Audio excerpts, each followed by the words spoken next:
Bonjour à tous. Ce matin, avec ce magnifique temps, j'ai eu envie de vous parler d'un livre qui m'a beaucoup intéressée. Ta deuxième vie commence quand tu comprends que tu n'en as qu'une, de Raphaël Giordano. J'ai beaucoup aimé ce livre, il a été tellement inspirant pour moi. Ça m'a fait vraiment penser à ce qu'était un peu ma vie.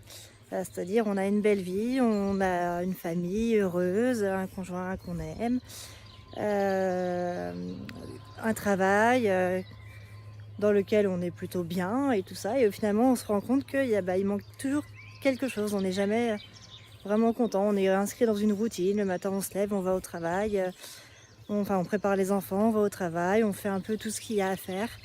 On fait notre travail la journée, on procrastine un peu pendant la journée, on sait pas trop, on n'a pas vraiment envie, on n'a plus de motivation dans ce qu'on fait.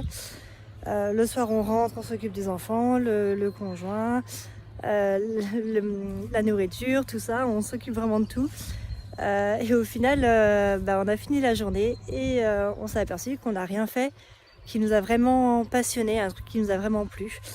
Et du coup, moi, j'ai retrouvé que il me fallait que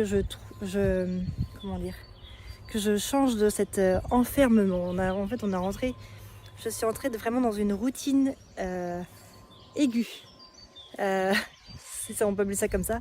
C'est une routinite aiguë, même comme dirait Raphaël Giordano, où en fait, on a l'impression que notre vie elle avance, mais au final, est-ce qu'on fait vraiment des choses qui nous passionnent en priorité? Je pense qu'on a mis la priorité, moi pour ma part, j'avais mis la priorité sur ma famille. Donc voilà, je pense que ça pourrait parler à beaucoup de monde, le fait de laisser d'abord passer les autres et puis se dire ça j'ai envie de le faire, mais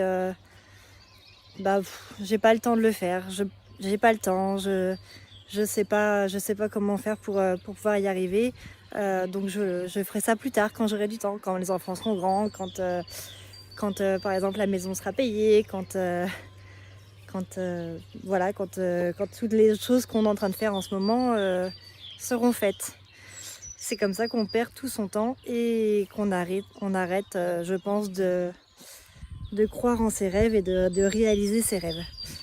Donc voilà, si cette vidéo t'a parlé, je t'invite à aller voir le livre, aller lire le livre. Si tu l'as déjà lu, n'hésite pas à me laisser un petit commentaire et puis à mettre un j'aime si cette vidéo te parle.